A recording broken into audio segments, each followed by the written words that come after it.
Hi everyone, welcome back to my YouTube channel Psych Education. Today in this video we are going to cover the next topic. So in the last video we talked about assessment, psychological attributes, different assessment methods, and now we are going to talk about the theories which are there in the book, right? So the first psychometric theory, so मैं एक difference बता देती हूँ psychometric theory और information processing theory के ऊपर. Psychometric theories जो होती है वो सिर्फ और सिर्फ एबिलिटीज की बात करती है कि अगर इंसान में ये एबिलिटी होगी तो वो इंटेलिजेंट है, नहीं होगी तो नहीं है. मतलब they are just talking about a set of abilities. But जो इंफॉर्मेशन प्रोसेसिंग अप्रोच होती है वो एबिलिटीज की बात नहीं करती. वो ये कहती है the way the person is perceiving the information will be helpful to him to solve the particular problem. तो आप जिस तरीके से वो इंफॉर्मेशन ग्रैब करोगे, परसीव करोगे, उसी में ही आपको पता चलेगा कि किस तरीके से आपको रिजॉल्व करना है, राइट? और जबकि साइकोमेट्रिक कहती है एबिलिटी होगी तो ही रिजॉल्व होगा, नहीं तो नहीं होगा. सो साइकोमेट्रिक और इंफॉर्मेशन का जो डिफरेंस है, hope that is clear. So now we are going to start with the theory part.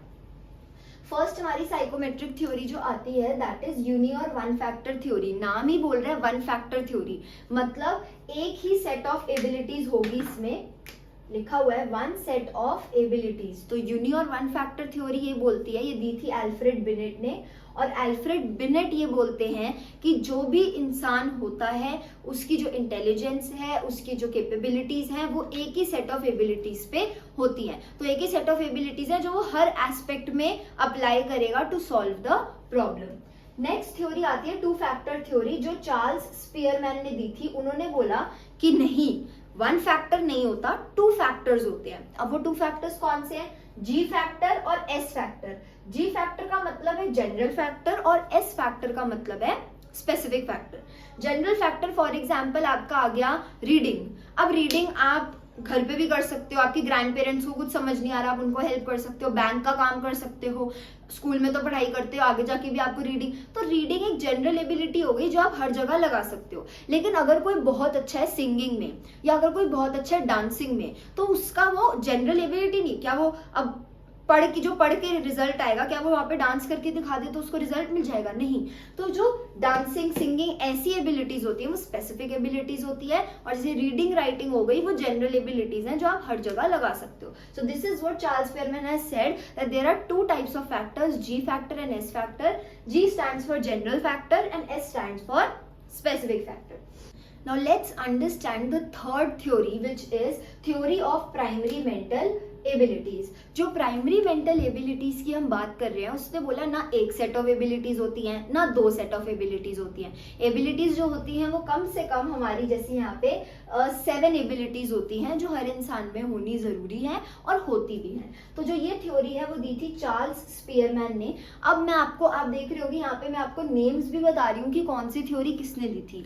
Board में ये हो सकता है 1 मार्कर में आपसे ये पूछा जाए कि ये कौन सी थ्योरी किसने दी थी. मैच द फॉलोइंग टाइप्स में भी आ सकता है. So it is very important to understand the theory, but it is also important to learn कि किसने दी थी.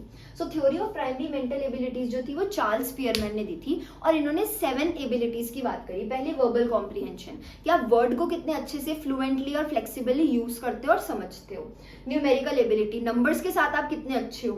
स्पेटल रिलेशंस, की जो आपकी इमेजिनेशन है, इमेजरी है, उसको लेके आप कितना अच्छे हो. नेक्स्ट परसेप्चुअल स्पीड, की कितनी जल्दी अगर कोई आपको कुछ बताए तो कितनी जल्दी आप परसीव कर सकते हो. Next is word fluency, again word को लेके कितना ज्यादा आप में वो चीज फ्लुएंट है बोलते हुए. मेमोरी, आपकी मेमोरी कितनी शार्प है, कितनी नहीं. इंडक्टिव रीजनिंग, कि आप जनरल रूल्स एंड रेगुलेशंस को कितने अच्छे से समझते हो. So all these 7 abilities comes under theory of primary mental ability, which was given by Charles Spearman. Let's move on to the third theory, which is hierarchical model. This was given by Arthur Jensen. इन्होंने level 1 और level 2 की बात करी गई है. अब इन्होंने कोई एबिलिटीज की ऐसा बात नहीं करी, सीधा डिवाइड कर दिया 2 लेवल्स में, लेवल 1 और लेवल 2.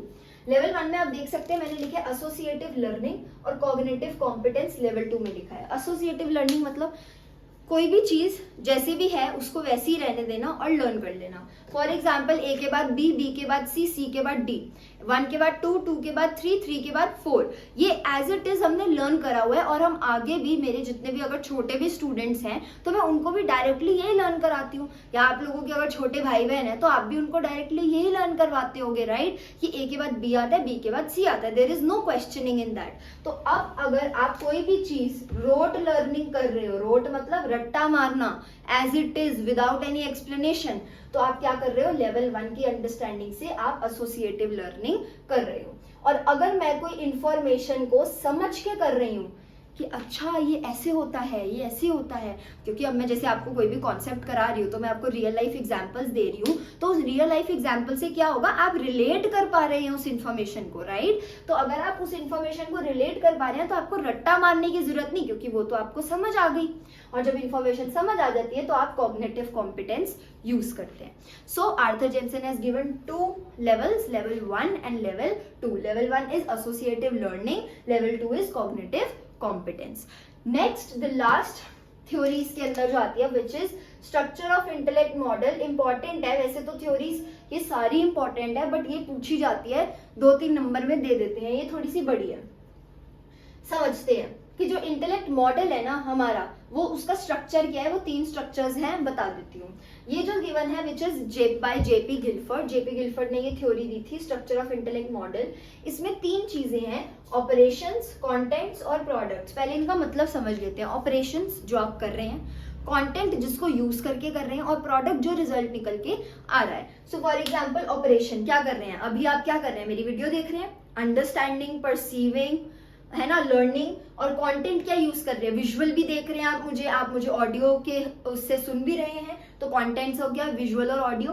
और प्रोडक्ट्स क्या हो गए हमारे, जो भी आपको समझ आएगा, जो रिजल्ट निकल के आएगा वो प्रोडक्ट हो जाएगा, right. So structure of intellect model जो था वो जेपी गिलफर्ड ने दिया, ऑपरेशंस दिए, जो भी चीज आप कर रहे हैं, कंटेंट क्या यूज करके कर रहे हैं, और प्रोडक्ट जो रिजल्ट निकल के आ रहा है। अब इन्होंने इन तीनों के बेसिस पे 3 कैटेगरीज दी, 6 into 5 into 6, ठीक है, कैटेगरीज। और टोटल जो सेल्स आ रहे हैं 180 सेल्स आ रहे हैं। अब इसका क्या मतलब है, और इसमें 1 मार्कर आ जाता है कि कितने सेल्स हैं इस मॉडल के अंदर। अभी आप बोलोगे सेल्स कहां से आ गए, सेल्स का मतलब क्या है, सेल्स का मतलब है फैक्टर्स। उनका बोलने का ये मतलब है कि जब हम तीनों को, different operations, different contents, different products को जब हम ज्वाइन टुगेदर कर देते हैं, तो मोस्टली जो मैक्सिमम आ रहा है हमारे पास विच इज 180 फैक्टर्स निकल के आ रहे हैं, 180 एबिलिटीज निकल के आ रही है ना। तो ये चीज तीनों चीजों को यूज करने से हमारे पास मैक्सिमम 180 फैक्टर्स, 180 एबिलिटीज या फिर 180 सेल्स निकल के आ रहे हैं। So in this video we talked about uni one factor theory which was given by Alfred Binet, one set of abilities होते हैं। To factor theory which was given by Charles Spearman, 2 factors होते हैं, G factor और S factor, general और specific. Third होते हैं theory of primary mental abilities, जिसके अंदर 7 एबिलिटीज थी which was given by Charles Spearman, verbal comprehension, numerical ability, spatial relation, perceptual speed, word fluency, memory and inductive reasoning।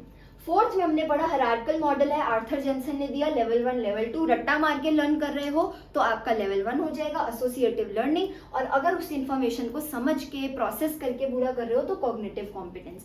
Last हमारा आता है इसके अंदर structure of intellect model which is important, जो JP Gilford ने दिया था। इसमें उन्होंने बोला ऑपरेशन, कंटेंट, प्रोडक्ट्स, और कैटेगरीज कितनी बनती है तीनों को मिला के 6 into 5 into 6 which is 180 cells, 180 abilities या फिर 180 आपका फैक्टर्स निकल के आते हैं। I hope these psychometric theories are clear to you, and if you have any doubt you can drop your queries in the comment section and we'll get back to you soon, right? Thank you so much for joining. See you in the next video.